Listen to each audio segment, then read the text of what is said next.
Good evening, and welcome to the Great Debate. I'm Sheila Reel. Let's dive right into the discussion. Tonight's question: General Motors' decline. Is it self-inflicted? General Motors' continued decline in shares is a direct result of its failure to innovate or not adapting to changing market dynamics. We have two powerhouse debaters in the ring tonight, each ready to defend their stance with facts and passion.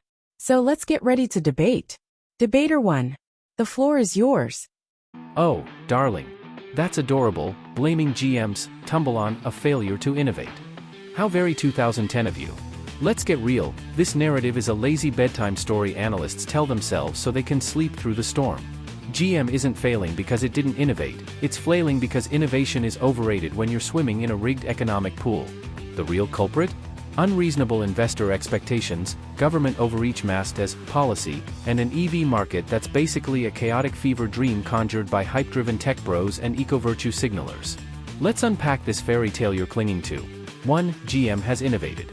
Ultium battery platform, Cruise autonomous division, EV lineup expansion. But here's the twist, the market doesn't reward real innovation anymore, it rewards spectacle. Tesla tweets and Rivian promises get more stock love than GM's actual infrastructure. GM isn't failing to adapt, it's failing to pander.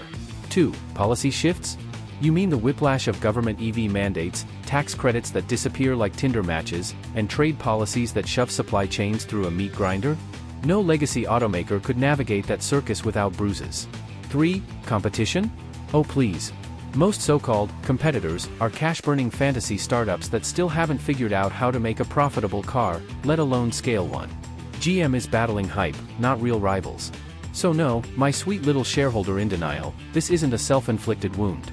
It's a battlefield injury from fighting blindfolded against a tech illusion market and regulatory schizophrenia.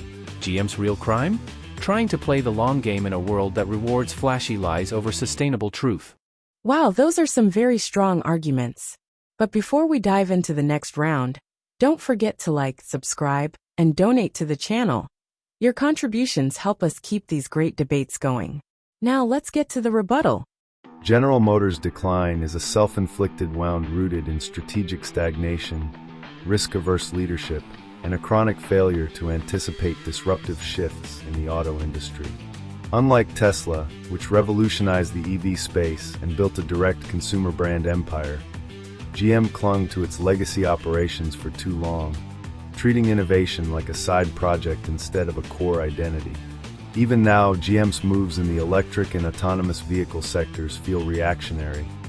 Too slow, too corporate, too beholden to dealer networks and outdated business models. Cruise's stumbles in self-driving tech and delays in EV rollouts prove GM is out of sync with market demands. Meanwhile, nimble competitors, both foreign and domestic, are eating its lunch, not with hype, but with speed, vision, and execution. The decline in GM stock is a rational market correction, a slap on the wrist for a company that had every opportunity to lead the future, but chose to coast on its past. In the innovation economy, complacency isn't neutral, it's lethal. Wow, there you have it. Both sides brought some compelling arguments to the table. Now it's your turn to decide. Drop a comment below, and let us know who you think won this debate. And don't forget to like, subscribe, and support the channel. Your contributions help us keep these great debates going.